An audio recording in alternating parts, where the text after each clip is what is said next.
Assalamu alaikum, bonjour à tous, à toutes, bonjour tout le monde. Me revoilà pour une petite intervention, si Dieu veut, concernant, j'ai pas mal de choses que j'aimerais partager avec vous, juste pour que tout le monde comprenne que il faut faire les choses avec conscience, chose que ne font pas la plupart des gens. C'est-à-dire, qu'est-ce que je veux dire par là? C'est-à-dire il faut tout faire avec conscience pour obtenir les bienfaits, pour être bien connecté et pour aussi, par exemple, le manger. Pour obtenir les bienfaits de la nourriture, il faut la manger avec conscience. Par exemple, une pomme. Si vous mangez une pomme dans un état de pleine conscience et que vous êtes conscient que la pomme, ça va vous apporter des suppléments nutritifs, des choses, des bienfaits pour votre santé, pour votre corps, et que la pomme, ça contient plein de vitamines, etc., et que ça nettoie les organes, etc., donc ça va marcher. Mais si vous mangez la pomme juste comme ça, en n'y mettant pas toute cette énergie, toute la science et la conscience, ça va pas marcher. Donc ça, c'est juste un exemple. Et ça, c'est valable pour tout le reste, même l'eau.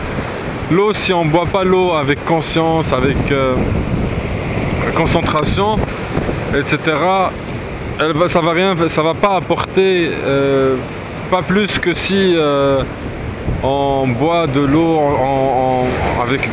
en y mettant de l'énergie, en sachant que l'eau c'est quelque chose de sacré et qu'il faut lui donner toute son importance et que ça contient des éléments, etc., etc. Bon, je ferme la parenthèse. C'est juste pour vous dire qu'il faut être conscient dans tout ce que l'on dit, ce que l'on fait, pour profiter de ce que Allah Tout-Puissant nous offre, et comme abondance, comme bienfait de la nature, de l'écosystème et tout ce que la terre produit. Donc et voilà, donc il faut être conscient, et sachez qu'on n'est pas là pour tout est déjà là. On n'a pas besoin d'attendre demain ou ramener les choses ou remettre les choses à plus tard, quand je serai en vacances, quand je finirai mes études, quand j'aurai un travail, quand je finirai le travail, quand j'aurai rencontré quelqu'un, quand j'aurai déménagé, quand j'aurai mon premier enfant, quand j'aurai divorcé, quand je serai à la retraite, quand j'aurai ceci, quand je serai cela. On a tendance toujours à remettre les choses à plus tard. C'est ce qui nous empêche de vivre le moment présent et de vivre en pleine conscience et de vivre et tout simplement d'être heureux.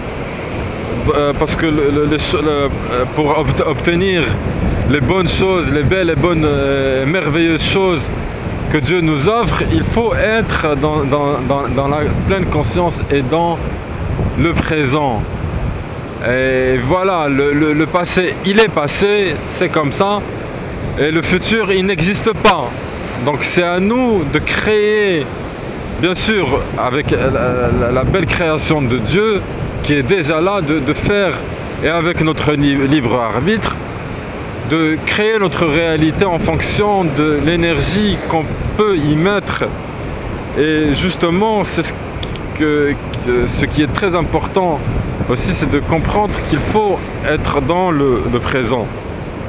Et que rien ne vous empêche d'avoir, bien sûr, des projets d'avenir, des objectifs, des choses. Ça, c'est bien aussi, mais le bonheur, il faut le vivre au présent, à la seconde présente, tout de suite, ici et maintenant. Et ne pas réserver les choses au futur. Parce que quand on fait ça, eh ben souvent on n'arrive pas à faire ce qu'on a programmé. On passe à côté de plein de choses et on fait autre chose et puis c'est rebelote et on tourne autour du pot. Voilà, donc je ferme la parenthèse. Et toujours savoir que tout est possible avec le bon Dieu. Quand on a Allah subhanahu wa ta'ala avec nous, dans le cœur, on n'a pas besoin d'autre chose, forcément. Tout le reste, on peut l'utiliser comme un outil, par exemple, ou quelque chose qui peut servir. Mais le plus important, c'est d'avoir Allah dans le cœur et comme ça, on n'a pas besoin d'autres personnes dans notre vie qui pourront nous faire du mal ou nous mentir ou trahir ou quoi que ce soit. Parce que Allah, il rend la justice à tous. C'est pour ça que je dis toujours Dieu merci et Allah, de toute façon, il éprouve les gens qu'il aime. Voilà, une petite interruption, mais ce n'est pas grave. Donc je reprends. Alors je ne sais pas sur quoi donc je en parlais.